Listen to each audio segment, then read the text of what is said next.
In 1844, on a remote plantation in Georgia, a man was sealed alive inside a barrel filled with hungry snakes, a punishment no one had ever survived.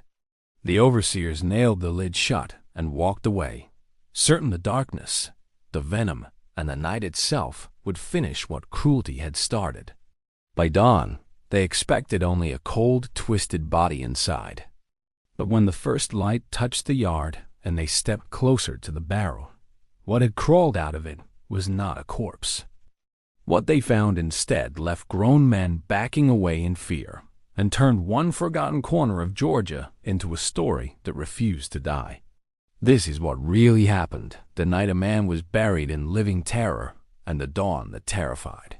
The men who put him there, the last thing he saw before the lid closed was the pale ring of sky above him and the outline of faces looking down, blurred by torchlight and contempt. Then the wood came down with a hollow thud, plunging everything into thick, suffocating darkness. Nails bit into the lid from the outside. Each hammer blow sent shivers through the barrel, rattling his bones and the bodies coiled beneath him. The smell hit him first. Damp wood, old rot, and the sour musk of reptile skin. The snakes were already moving. He could feel them, cold and heavy, sliding over his ankles, his calves, the backs of his knees. He pressed his hands against the curved walls, splinters cutting his palms. The barrel felt impossibly small. His shoulders brushed both sides. His knees were bent tight beneath him. There was no space to stretch, to breathe, to escape. He tried to inhale slowly, but the air was damp, almost syrup-thick, as if already used too many times by other lungs. A snake slid across his foot, its body cool, its movement deliberate. Tasting the warm stranger dropped into its world. Another coiled near his ribs, its weight like a stone pressing down with every shallow breath. Outside, the overseer's voices blurred into a fading murmur. Laughter, a muttered bet, a spat word about lessons and examples. Boots crunched on dirt as one by one they walked away, leaving only a faint scrap of torch glow around the edges of the lid. Then nothing at all. The yard, the house, the sky gone. There was only the barrel, the snakes, and his heartbeat, pounding so loudly he was sure the creatures could hear it. He knew this punishment. Everyone did. No one ever saw what was left in the morning, only heard the story of swollen limbs, frozen eyes, bodies twisted into shapes no man should die in. The barrel didn't just break bone. It broke minds long before the last breath. He pressed the back of his head against the wood and closed his eyes, though darkness already smothered everything. If he panicked now, it would be over quickly. Not because fear would kill him, but because fear would make him move, and movement was an invitation for fangs. He forced himself to stillness, to listen, to feel. The snakes were not one mass. They were many. Some moved with slow confidence, dragging their bodies over his skin. Others stayed coiled in tight knots of muscle and instinct, waiting. Their scales rasped against the wood with soft, dry sounds. Tongues flicked against his bare ankles, the hem of his shirt, his wrists. They were learning him, his temperature, his scent, his shape. He had been dropped into their night, and now they were deciding what to do with him. The air grew hotter. The barrel trapped every breath he exhaled, turning his own body into a furnace. Sweat gathered at his temples and slid down his neck. The more he tried to calm his breathing, the more aware he became of how little air seemed to remain. Panic clawed at the back of his throat. He swallowed it down. Fear wouldn't give him oxygen. It would only make him waste it. Very slowly, he shifted one hand along the wall, fingers searching, mapping. The wood was rough and swollen in places, smoother in others. Nails bit from the outside. Iron bands hugged the barrel tight. But near his hip, the grain felt softer, raised, as if water had soaked into it over years of rain and time. A weak spot, small but real. He pressed gently. The wood gave the slightest bit beneath his hand. A snake immediately tightened around his lower leg, reacting to the pressure. He froze again, teeth clenched, tasting copper as he bit his tongue to stop a sound. He stayed like that for a long, breathless moment, caught between the possibility of a crack in the wood and the certainty of the snakes. Slowly, very slowly, the coils loosened. The snake shifted away. He let out a thin, controlled breath. There, in a burial of wood and venom, the smallest ember of something he hadn't expected flickered to life. Not hope, not yet, but a direction. Time inside the barrel did not move in minutes. It moved in heartbeats and gasps. The night outside might have been steady, the stars fixed over the fields, the moon crawling its slow path across the sky, but inside, time bent around each breath he managed to steal from the heavy air. His chest burned. Every inhale dragged against his throat like smoke. The darkness felt thicker, as if he was not just in a barrel, but buried beneath soil, beneath water, beneath something older that pressed in from all directions. The snakes grew bolder as the hours stretched, or what felt like hours. At first they had been cautious, probing. Now they climbed over him as if he were just another piece of the barrel. One curved around his thigh, anchoring its body between his leg and the wood, tightening whenever he shifted even a fraction. Another rested along his spine, its cool length molding to the curve of his back like a living rope. One explored his face, its tongue tapping near his lips, his eyelids, his cheekbone. He kept his eyes closed. He would not give it the reflex of a blink to react to. He thought of the sky. He forced himself to picture it, blue, then black, then slowly paling toward morning. He had watched enough sunrises from the fields to know how long the cold lasted before the light. He had seen shadows stretch and shrink, heard roosters and dogs announce hours he never got to own. Now he needed that memory as measure. If he could survive one full cycle from sealed darkness to the first line of light, he would have outlived the sentence they delayed on him. He pressed again on the soft patch of wood near his hip, just enough to test it. The panel groaned, barely more than a whisper. The snakes reacted, bodies tightening and sliding. One looped across his ribs, constricted sharply, stealing half his breath in a single squeeze. He waited it out, riding the wave of pain, forcing himself not to jerk away. When the coil eased, his lungs dragged in another thin thread of air. A drop of sweat rolled down his face into the corner of his mouth.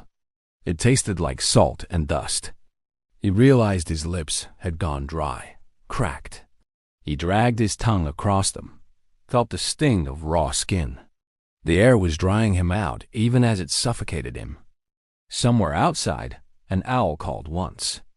The sound seeped through the wood in a warped, distant echo.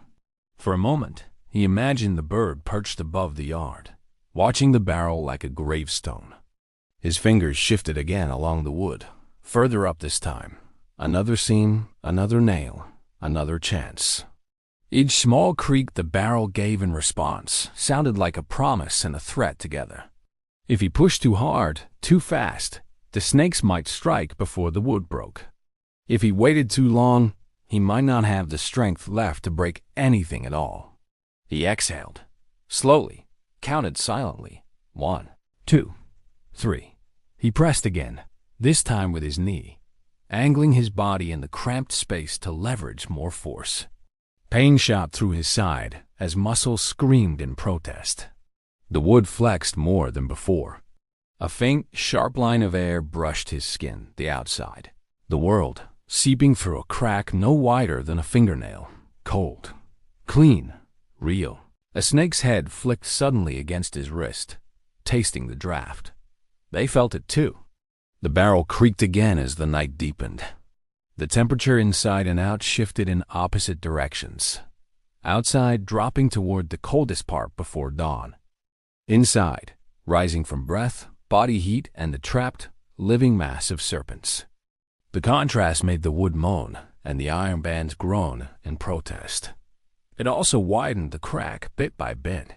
He started to time his pushes with those natural shifts. When the barrel creaked on its own, he leaned his weight into the weak spot, adding just enough force to help the strain along. When the snakes reacted, he froze and waited until their coils loosened again. It became a cruel rhythm. Breathe, press, endure the snakes, breathe, press again. Above him, unseen, the stars faded slowly. Inside, his resolve hardened. They had put him in a coffin that wasn't nailed to the ground. That mistake was the only one he needed.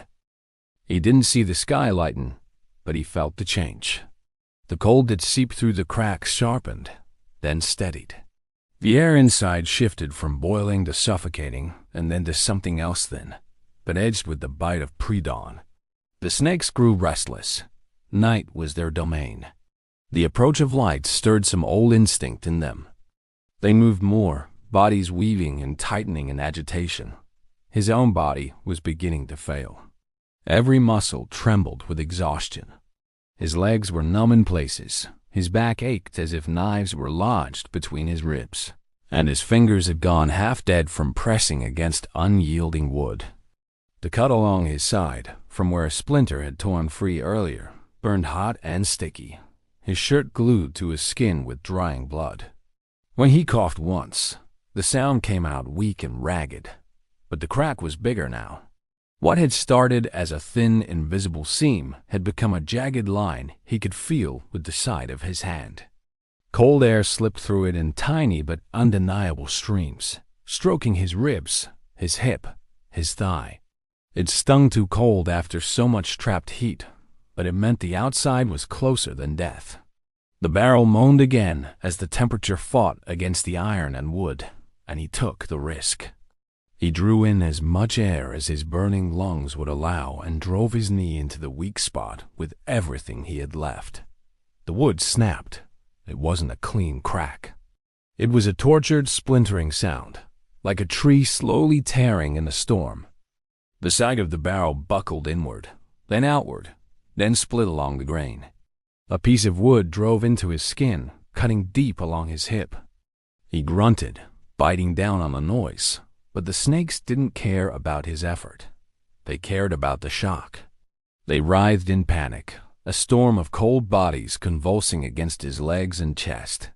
One snapped blindly at his shoulder, fangs scraping cloth instead of flesh. Another coiled so tightly around his calf, his bones felt like they might crack. The barrel shifted suddenly, thrown off balance by the force of his push. It tipped, rolled an inch, then slammed back down. He used the chaos. With the crack now open enough for his thigh to press partially through, he twisted, ignoring the flare of pain. Splinters sliced his skin. One snake slid across his face, another across his throat. He didn't care. He pressed harder into the opening, feeling the wood give more. Cold rushed in a flood this time, stinging his sweat-soaked body. The gap widened with a sick tearing sound. For the first time since the lid closed, fresh air filled his lungs. He sucked it in too fast, coughing, choking. The snakes flailed around him in confusion, some following the air toward the gap, others clinging to the only warm surface they recognized him. He shoved his shoulder into the broken panel, pushing outward. The wood resisted, then surrendered in a burst of cracking. The barrel screamed and came apart. He spilled with it. He tumbled onto the ground in a tangle of limbs, splinters, and serpents. The world exploded into colorless shapes and blinding gray light. Cold mud kissed his cheek. The air outside felt thin, but infinite compared to the suffocating tomb he had just left. Snakes poured out around him, sliding over his arms, fleeing the sudden exposure. One coiled near his hand, tongue flicking once before it vanished into the nearest patch of grass. He lay there, chest heaving, staring at the paling sky. Dawn hadn't fully arrived yet. He was out of the barrel before the sun. They hadn't planned for that. For a long moment, he didn't move. The night air burned inside his lungs, each breath a mix of pain and relief so intense it left him dizzy. His muscles screamed in protest as sensation returned to places that had gone numb. Pain rippled through his side, his hip, his shoulder. But beneath the pain there was something else, something strange and enormous. He was alive. The yard around him was quieter than it had ever been in his memory. The house loomed in the distance, its windows still dark. The big bell hadn't rung yet. No one had come to check the barrel. The overseers, so confident in their cruelty, had assumed the night would do all their work for them. They had given the snakes enough time, enough hunger. They didn't expect a man to claw his way out of death. He pushed himself up on shaking arms, bits of wood falling from his clothes. The shattered remains of the barrel lay around him, split open like a broken shell. Snakes slithered away, disappearing into shadow and tall grass. He looked at them, chest still heaving, and for a brief second, there was no fear, only a terrible kinship. They had been tools of his death. Instead, they had become witnesses to his survival. But survival in the yard was not freedom. He staggered to his feet, nearly falling as the world tilted. The horizon glowed faintly, the edge of the sky softening from black to deep blue. Birds hadn't started cawing yet. This was the thin, fragile window before everything woke. He didn't have long. Every instinct screamed the same thing. Move. He ran. His legs felt like they were made of splintered wood, each step sending shocks of pain through his bones. The wound at his side tore wider, warmth spreading beneath his shirt. He pressed a hand against it as he ran, fingers slipping on his own blood. The ground beneath his bare feet was cold and uneven, the dirt hard-packed near the yard, softer and damp as he neared the edge of the fields. Behind him, silence broke. A shout sharp, disbelieving split the morning from the direction of the house. Another followed, closer to a scream than a word. Someone had seen the smashed barrel. Someone had noticed the snake scattered where a corpse should have lain. Boots hit the ground. Voices rose in panic and anger. Orders snapped through the air. Find him now. He pushed harder, lungs burning as if the barrel was still wrapped around his chest. The tree line ahead looked impossibly far and dangerously close all at once. Horses whinnied, ropes clanged, dogs barked. The plantation, so sure of death a few hours ago, now scrambled to catch the man it had tried to erase. He reached the first line of trees, just as the first real streak of light touched the farthest edge of the field. He didn't look back. The forest swallowed him in a rush of shadow and cool air. The leaves overhead caught the weak dawn light, breaking it into jagged pieces that danced across the ground. Roots clawed at his feet, branches tore at his arms and shirt. Every step forward felt like a fight, but the trees gave him one precious gift the yard never had: cover. He weaved between trunks, ducking low branches, forcing himself not to crash blindly. Behind him, the chaos of the plantation spilled into the woods. Dogs barked from the tree line, their handlers struggling to direct them. Horses balked at entering the tangle of roots and low limbs. Some overseers dismounted, cursing, pistols drawn more for comfort than accuracy. Others stayed at the edge, scanning for movement they no longer fully believed they wanted to see, because seeing him meant admitting something had gone wrong with a system designed to never fail. His breathing turned ragged, loud in his own ears. He forced himself to slow down, just enough to muffle his footsteps. Running in a straight line meant being predictable. The men behind him knew these woods too, had ridden them, hunted through them, dragged others out of them. He shifted his course, angling toward the sound he knew lay deeper within. Water. The river. He had seen it from the fields, watching the way it cut through the land like a line between worlds. He had always been led there in chains or under orders, never of his own will. Today, it was the only thing that might erase the path between him and his hunters. The ground sloped downward, the soil growing softer underfoot. The air cooled further, wrapping him in a damp embrace. The smell of wet earth and moss grew stronger. A gunshot cracked through the trees behind him, the sound slamming into his back like a shove. Bark exploded from a trunk to his left. They weren't aiming to kill yet. They were aiming to scare, to push, to herd. He didn't give them what they wanted. He didn't stop. The sound of water grew louder. The trees thinned just enough to reveal a dark, restless line cutting through the brush. The river moved faster than he had imagined, swollen from recent rains.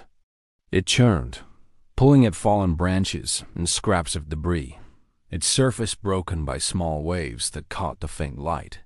He stumbled down the last embankment, knees nearly buckling. For a second, he just stood there, chest heaving, staring at the rushing water. If he stepped in, the river might take him under and never return him. He knew men who had drowned in calmer places. But behind him, the dogs had found his trail. Their bark sharpened, growing closer. Voices followed, crashing through the trees. Die in the water or die on the land. He chose the water. He threw himself forward, the river swallowing him in a violent rush. The cold hit like a fist. Every muscle in his body seized. The current ripped the breath from his chest before he could even close his mouth. He tumbled beneath the surface, the world turning into a spinning blur of green and brown and foam. Sound became a roaring in his skull. He fought his way up, lungs already screaming, and burst into the air long enough to drag in one broken gasp before the river dragged him down again. He stopped fighting the direction and started using it. He angled his body with the current, letting it pull him downstream, away from the shouts. Gunshots cracked again, bullets biting into the water, but the river was faster than their aim. He surfaced beneath an overhang of reeds and grabbed wildly at them. His fingers found purchase, clenching tight around roots and stems. The current pulled at his body, trying to tear him away, but he held on with everything he had left. Slowly, inch by inch, he dragged himself into the thicket. The reeds bent, then closed over him. From the bank, he vanished. He lay half submerged, chest pressed against the muddy bank, water lapping softly against his side. The reeds around him formed a dense, whispering wall. He could see the world beyond only in blurred slices. The movement of boots on the bank, the flick of a horse's tail, the flash of a gun barrel catching the light. Voices floated over the water in broken fragments, warped by distance and the rush of the river. Did you see him go under? He didn't come back up. Current took him. Has to have.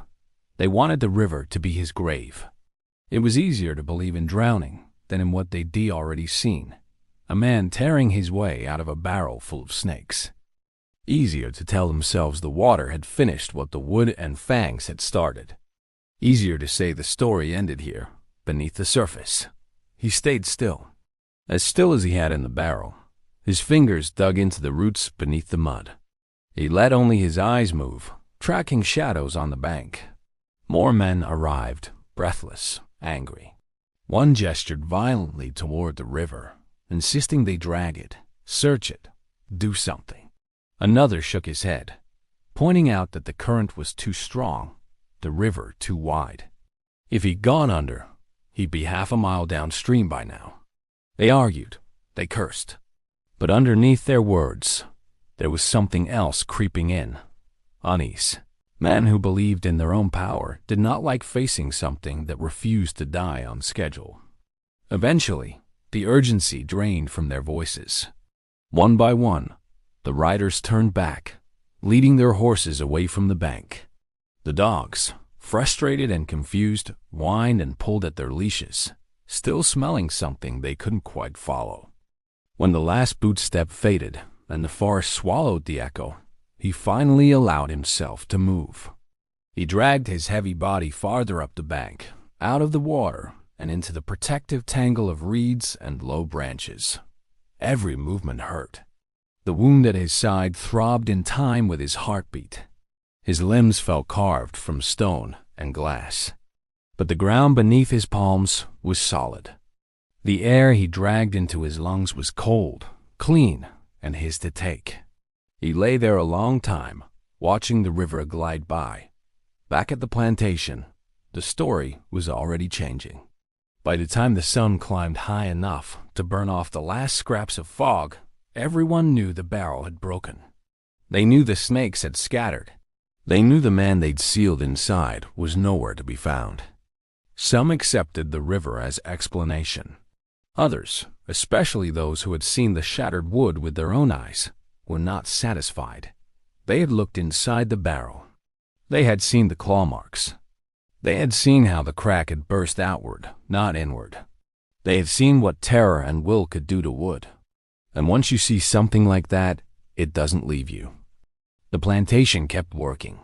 Cotton didn't stop growing because the story scared men. Orders were still shouted. Whips still cracked. Sun still rose and fell over Hollow Creek, but the ground no longer felt the same.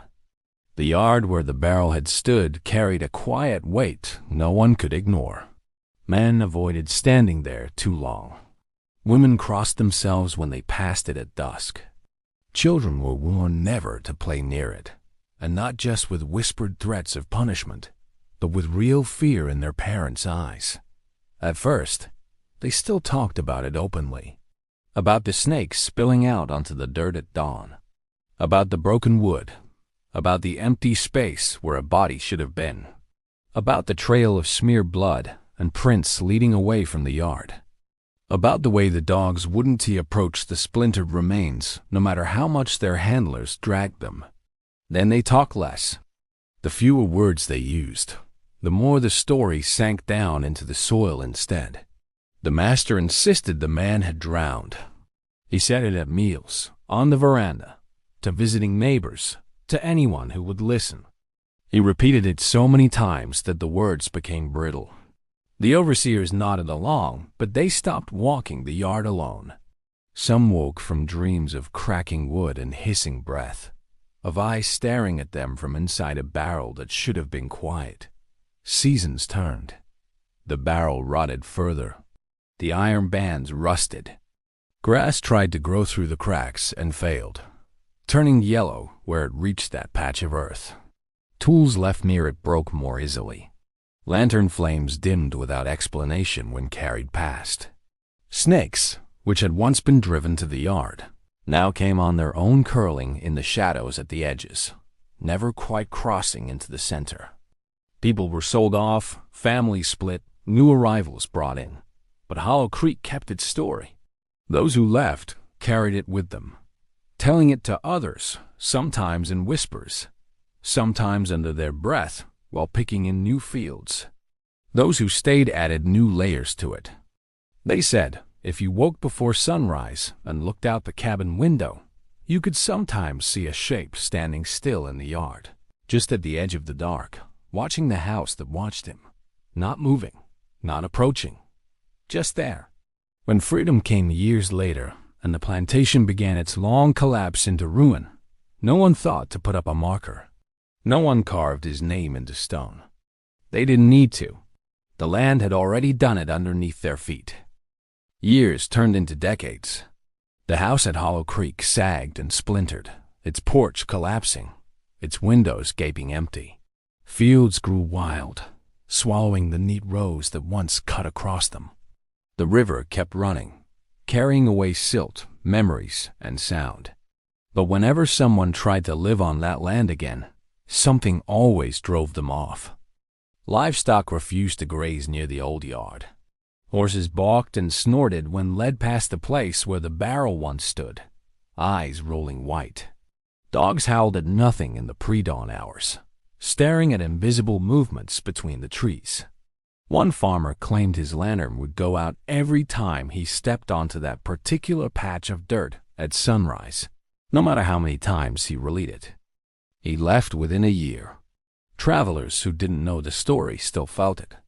They spoke of waking in the night with the sensation of being watched, of hearing faint hammering in the distance where no one lived. A few swore they heard wood cracking right behind them just as the first light of dawn touched the horizon, only to turn and find nothing but thin mist curling low across the ground. Those who did know the story said you had to understand it correctly. It wasn't that a man survived snakes. It was that a man survived the way they wanted him to die. He refused to suffocate quietly in the dark. He refused to let their punishment define the last sound he ever made. He broke the coffin they built for him with nothing but his own body and will. He escaped the yard. He escaped the river. He escaped their story. So the land kept another one. It kept his. Now, when people whisper about Hollow Creek, they don't talk about ghosts in sheets or rattling chains. They talk about sunrise. About the moment the night breaks and light first touches the ground. They say that's when the air there turns sharp and cold, when the birds hesitate to sing, when even the wind seems to pause. They say, if you're standing near the old yard at that exact time, you might feel breath on the back of your neck that isn't yours. You might hear wood under pressure, nails straining, something pushing against a lid that isn't there anymore. And if you hear that, if you hear the faint crack of a barrel that was shattered long ago leave, do not turn around. Do not call out. Do not ask who's there. Some men die once, but some die in the dark, surrounded by things that should have ended them, and rise with the dawn as something the world cannot easily name.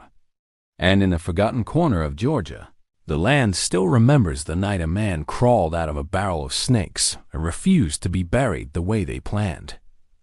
Decades passed, but the name Hollow Creek began to carry a weight that at first no one could explain. The plantation no longer produced. The big house slowly sank beneath its own foundations, and the earth seemed restless underfoot. Even people who had never heard the story of the snake in the barrel commented that something that was out of place, as if the air held a secret too great for those who breathed it. Hunters occasionally appeared in the region, drawn by the vastness of the forests. Some returned recounting that at dawn they saw human footprints in the fresh mud by the riverbank. Footprints that ran in a straight line and then suddenly disappeared. Others spoke of a figure standing among the trees, too static to be an animal, too dark to be a tree trunk, its head slightly tilted, like someone observing without haste. In these stories, when the hunter finally blinked, the figure was no longer there. Over the years, they tried to rebuild part of the land. Men felled trees, cleared trails, erected fences. But nothing prospered there. The wood rotted faster. Tools broke for no reason. The cattle became restless and stopped before the invisible line where the old punishment field began. It was like trying to plant on a scar that never truly healed. The elders of the region recounted something even more disturbing. Every time someone tried to restore the old yard, some small but necessary tragedy occurred. An axe slipped from the right worker's hand at the wrong time. A piece of fence fell without any wind. A tree toppled in the opposite direction from what was expected. These were accidents, the skeptics said. But for those who grew up hearing what happened that dawn in 1844, it was no coincidence. Sometimes, travelers passing through the area said they felt a chill creeping up their spines, even under the relentless heat of the South. It was the particular sensation of being watched by something that doesn't hide out of fear, but by choice something that doesn't need to show itself to be understood. Many said they heard wood creaking, as if an enormous weight were pressing down on an imaginary barrel. Some swore they heard snakes crawling, even though not a single leaf was moving. It wasn't a haunted place. It wasn't about ghosts. It was about memory, about something the land itself decided never to forget. Because Hollow Creek, despite all the passage of time, never managed to bury the story of the man who should have died in the shadows, and chose instead to live on the edge between the last breath of night and the first breath of morning.